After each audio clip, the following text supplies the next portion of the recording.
Hello everybody, in this video I will help you with your June exam preparation.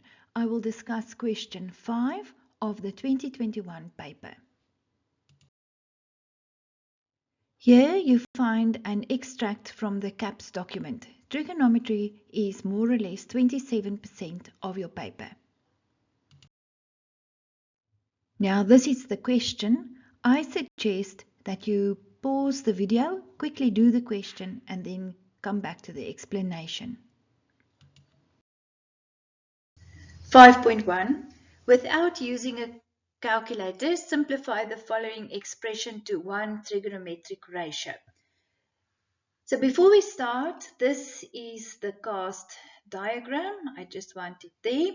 And we're going to start with sin 140. What we do is we're going to use the reduction formula 180 minus 40. And remember, this angle over there is always the acute angle. And we end with plus sin 40. Why the plus? Because we use the 180 minus reduction formula. And that one is in sin's quadrant. That's why it's positive. Then also, the sin 360 minus x is this one, and this is cos's quadrant, so sin will be negative there. So here on the left, sin 140 became sin 40, and sin 360 minus x is negative sin x. There's the cos 50, and then what happened with tan negative x? We say that the tan of a negative angle becomes negative the tan of the positive angle. And then for the next step, we need this. Cos 50 is equal to sin 40, and we call this co-ratios. Cos and sin, they are each other's co-ratio, and then this angle and that angle have to add up to 90 degrees. And then also tan x is sin over cos, and that one is called your quotient identity. All right.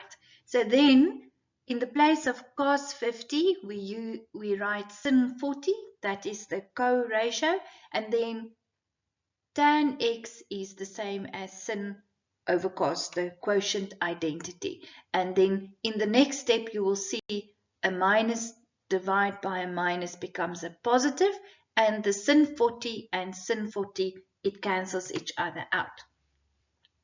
And then I'm left with sin x divide sin x over cos x, and then in this step we're going to change the divide into a times, and then this swaps around, and then sin x cancel with sin x, and the answer is just cos x. And where's the marks? The sin 140 that was reduced to sin 40, this sin 360 that was reduced to negative sin x, the cos 50 that became the sin 40, and tan that became sin over cos, and then the division bit here where we swapped it around, and then final answer. 5.2, prove the identity. When we prove an identity, we need to split it up into the left-hand side and the right-hand side. So now if you look at this, it seems as if there's a cos, and now this is a sin. So what I would do, my advice to you is to write everything in terms of sin, or in terms of cos. Now, what we do is there's this that we call the squares identity, and then when you make sin squared the subject of the formula, it's equal to 1 minus cos squared. And that's what I'm going to do here on the left-hand side. In the place of the sin squared x, I'm going to substitute it with 1 minus cos squared x. I did it for you there. And then let's quickly look at cos 540 minus x. So what you do with that identity is if this number is greater than 360, you subtract 360 and you end with a cos 180 minus x. And cos 180 minus x is the same as minus cos x. Why? Back to your cast diagram, this quadrant there, that's the 180 minus quadrant, and cos is negative there. So the next step, what I did, I took the -2 and you distribute it in, you multiply it in, and then there at the bottom is the 1 minus, and in the place of cos 540 minus x, you substitute with a bracket the minus cos x. And then you're going to multiply this in. So what I did in this step was I added the like terms on the numerator at the top. -2 plus 1 is -1, and I rearranged it. I got it into standard form, and then at the bottom I just multiplied in the plus. Now this thing there, we are going to factorize it.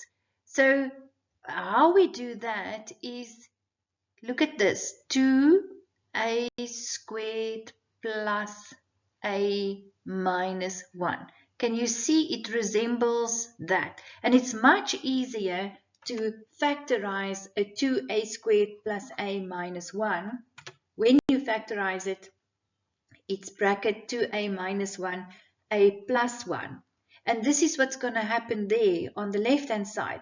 Everywhere where you see an a, you're just going to write cos.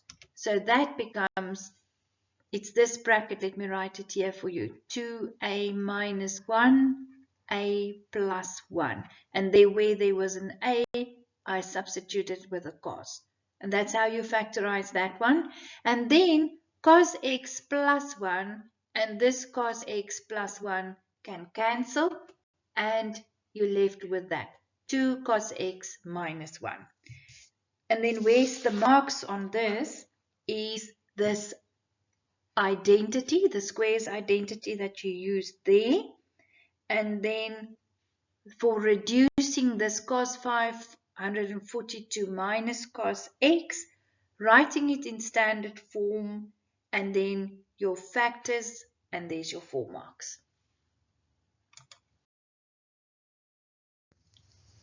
5.3, given that sin 36 is equal to root 1 minus p squared, without using a calculator, determine each of the following in terms of p. That means there must be a p in your answer.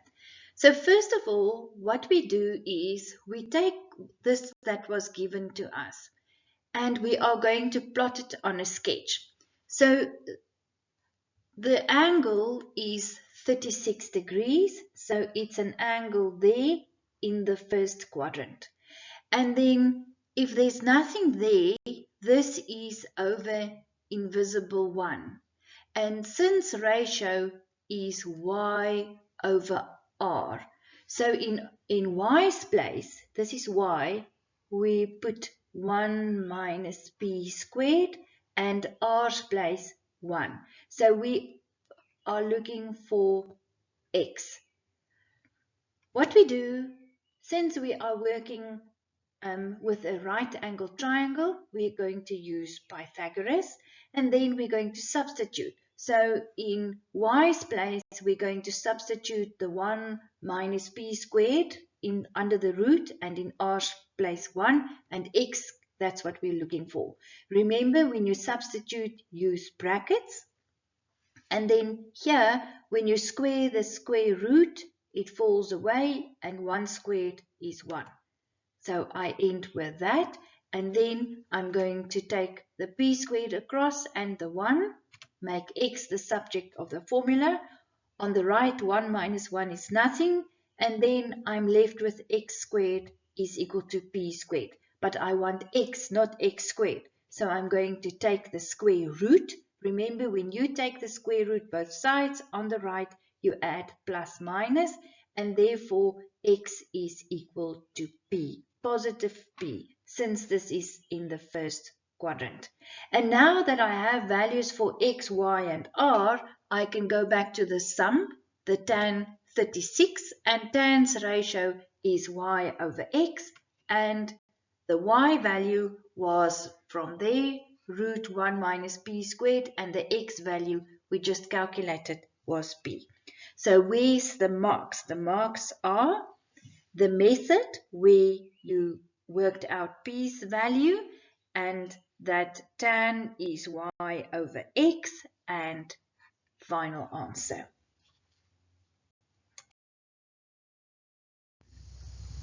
Five 5.3.2 cos 108. So we need to write cos 108 in terms of p. The problem is we are dealing with angle 36 degrees. So we have to convert this 108 into a 36 degrees. So the first thing we do is we use the reduction formula 180 minus 72. Remember, this angle must always be an acute angle. And then in your cast diagram, the reduction formula 180 minus x, this is sin's quadrant, so the answer will be negative cos 72. And then 72 is still not 36, but what we can say is 72 is the same as 2 times 36 degrees. And then this looks very familiar. That is a double angle for cos.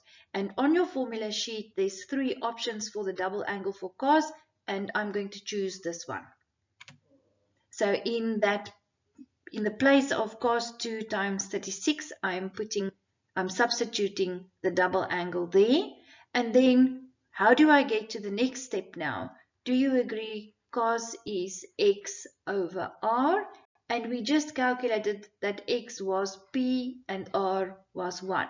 So in the next step, where you see the cos squared, you're going to substitute it with p, and then you multiply in the minus, and that's your final answer.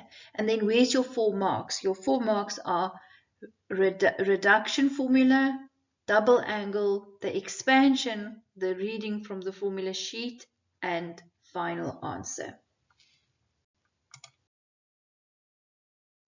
You will see that I've added the playlists for grade 11 and 12 trigonometry on the right hand side, and on the left hand side, if you click the video, it will take you to the next question of the 2021 paper.